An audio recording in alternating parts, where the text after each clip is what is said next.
Hey guys, welcome back to our channel. Hope you have a wonderful day. In today's video, I'm going to talk about how do we teach our kids when it comes to money. Money literacy is somewhat important for us, and I kind of wish I kind of learned this when I was in primary school, high school, or teenage years or so. Especially before they start earning money from their job or part-time job over the weekend and whatnot.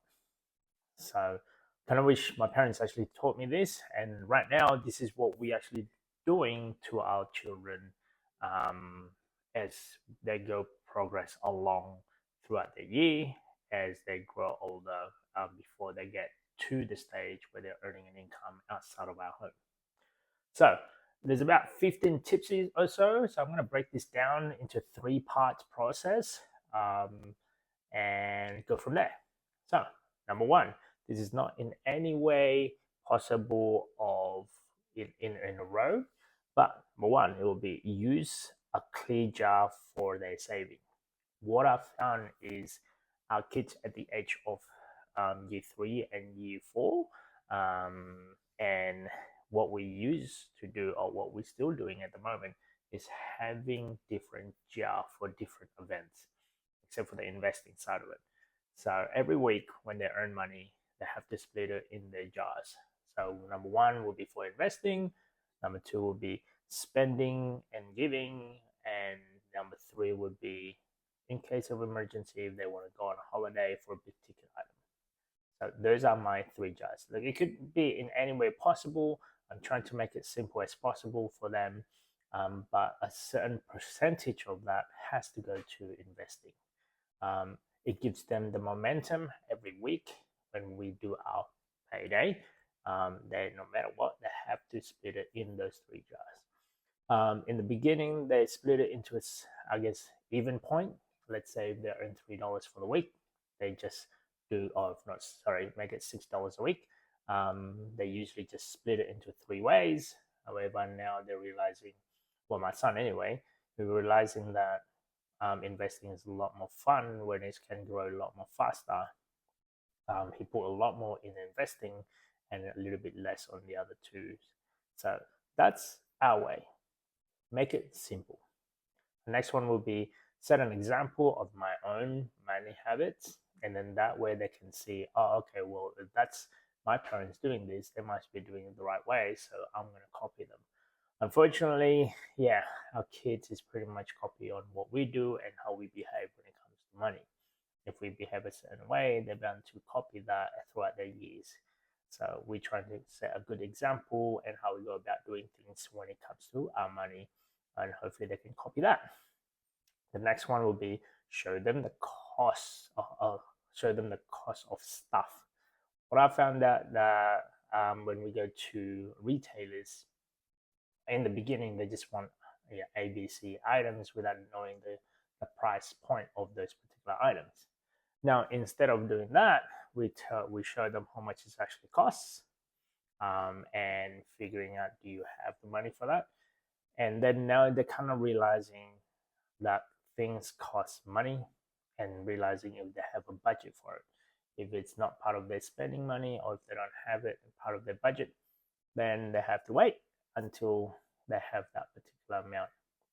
So it helps a lot. Now when we go to retailers, I don't have to worry about them nagging or screaming, I want this, I want that. They can choose whatever they want, and if that was part of the spending jar, then by all means grab the items, but in the condition that they have to give away 1 or 2 items at home. So that way you don't have to accumulate a lot of stuff at home. The next one would be show them the opportunity cost. My son saw the compound interest calculator and he looked at it. With the current scenario, what does it look like when I'm about our age, and my kids right now, let's say 9 and 10, or 8 and 9, somewhere around there, and figured, what does it look like when you become daddy's age at about 40 years old? And if you would just keep on doing investing for those little amount of number of money every week, you'd be surprised how shocked he was looking at that. Like, okay, And I think that's the reason why my son decided to have a different portion of it instead of all of them going to, or instead of splitting it into three-way, he ended up doing it at a strategically, have a lot more investing. So yeah. The next one will be avoid impulse buying. This is so hard, especially for my daughter. Um, when we go to a shop, we guys know we don't need anything, but before you know it, $100 down the track. And it's hard for some, but it is easy for some. For me, I don't do impulse buying. When I go to the shops, I just go grab the whatever item that I needed. For my wife and my daughter, on the other hand, it's a different story. So, um, and I realized that for everyone to have their own way of dealing when it comes to shopping or retail therapy in a sense, but we try to minimize the impulse buying as much as we can. So that's 5 items or so. And I'm gonna continue going and see if there's any helpful in any way. If it does, do subscribe, comment down below. It would be appreciated. The next one will be teaching them the danger of a credit card or borrowing money. My daughter, on the other hand, tried this little experiment that I did. We bought a monkey bar for our garden. She realized that she didn't have enough money.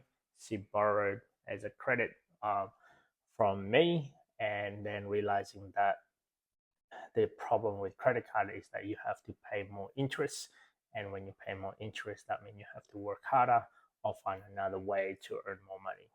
She doesn't really like it, the fact that you must work instead of I choose to work. So the next one will be get them a simple budgeting. For us, when we started our holiday planning, for example, we mentioned that to them a lot earlier throughout the year. Let's assume that you're doing a December holiday. Give them a budget. Listen, you probably need a certain number of dollars when you're going out to watch your holiday. And then every week, part of their job maybe putting down as this is a holiday money, instead of just normal simple spending money. That helps a lot because when they actually did go on a holiday, when we went to Sydney, they decided, okay, then, well, I've got the money to buy this. And I told them, you can buy them because you are on holiday and that is your money. The next one will be introducing them to compound interest or compound growth. Definitely for anyone out there is looking at growing their portfolio or teaching them this. Now, we showed our kids actually on their investment account every week. How much did you make? Did you make more compared to last week? And sometimes it can go into hundreds of dollars. And I'm like, at your age, you're earning that much money. I wish I kind of got taught this. At the end of the day, obviously, it hopefully it benefits them in a lot of ways. The last one will be figuring out how to make money outside of the 9 to 5. I'm trying to work that out as well. Hence why this YouTube channel is actually created. Hopefully, they can become an entrepreneur if they are looking at pursue doing that. Maybe open up a Shopify account for them or try different avenue. For the guys, maybe doing lawn mowing across our neighborhood. There was a flyer in our mailbox. I was quite amazed. It was actually a kid asking if you need lawn mowing done. Happy to do it. Call my mom and this number, and I was like, I'm proud the fact that the other, the adult taking the initiative to take him around the neighborhood to put flyers in. So different ways of doing things. So sorry, this is not a 15-part project. I was just looking at based on how many notes that I have. But yeah, I found that the earlier that we teach them when it comes to personal finance, the better it is for them, the better it is for you. But be mindful that you have to be really consistent. I do a payday with them every week, every Saturday morning, and I try to be consistent as much as I can. And I give them chores and each chore that they have, it represents a certain amount. It's up to them to do it. Sometimes I have to remind them a little bit, but most of the time they take turn to doing all of the chores. the chores around the house, and it helps a lot. For example, doing the dishes, take out the garbage, do vacuuming, or doing mopping, dusting. That helps a lot just to help out around the house, especially on the weekend. Anyway, that's just our 2 cents in terms of us how to teach our kids when it comes to money. If you guys enjoyed this type of content, don't forget to subscribe, comment, and I will see you on the next video.